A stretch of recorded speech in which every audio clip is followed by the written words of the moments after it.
Hi, my name is Dolores Hirschman from DoloresHirschman.com, and I'm a writer, a speaker, and a coach. And today I want to talk about listening. Why am I laughing? Well, listening is like a big topic of conversation that nobody talks about. It's that part of a conversation that rarely we actually pay attention to, but it is the most critical part of any interaction with another human being. Most of the time, let me just explain what levels of listening, and I'm going to introduce you to what I call the 3 levels of listening. Listening level 1, 2, and 3. Listening level 1 is when we listen with our own filter. And we could build it in as in a well, I'm gonna put it like this. Listening level 1 is when we listen what we can call for our own sake.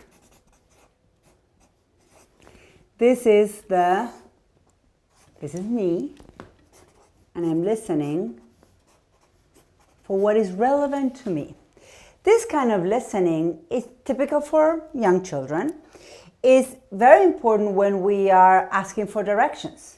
So if someone is saying, well, you should turn right or should turn left, that has to come into our consciousness as where do I need to go? So it's all about your own filters of arriving to your destination. So it's really important when you are trying to have a conversation and grab information for your own use. It's not so important when you're trying to work with somebody else, and that's what we're going to talk about now. Listen for the other person's sake. Now here you have people, right? But it's all about you. Now here is about the other person.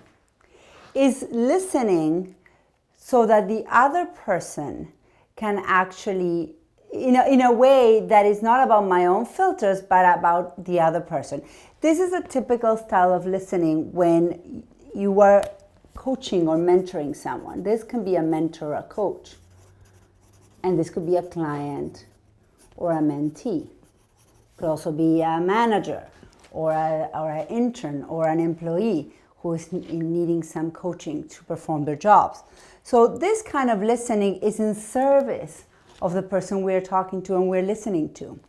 So everything that the person says to us is not stopped by our own filters, meaning, is it relevant to me?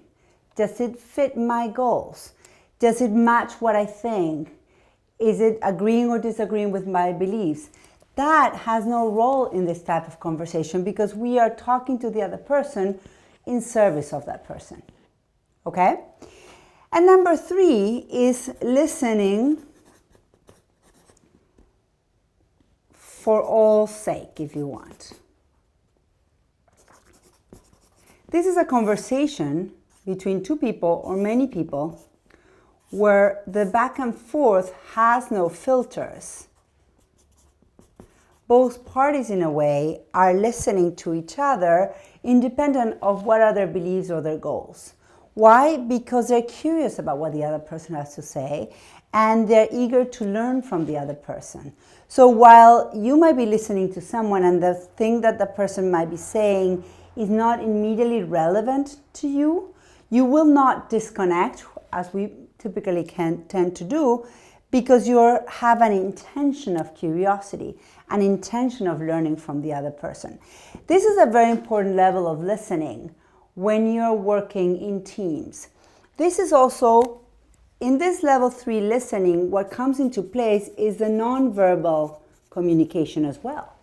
So when you are allowing for a flow of conversation, when you are taking the verbal communication and not putting it through your filters, but you also capturing the tone of the voice, and if you want the posture, the physical cues from the person talking, then you can get a better understanding of that message that is being delivered.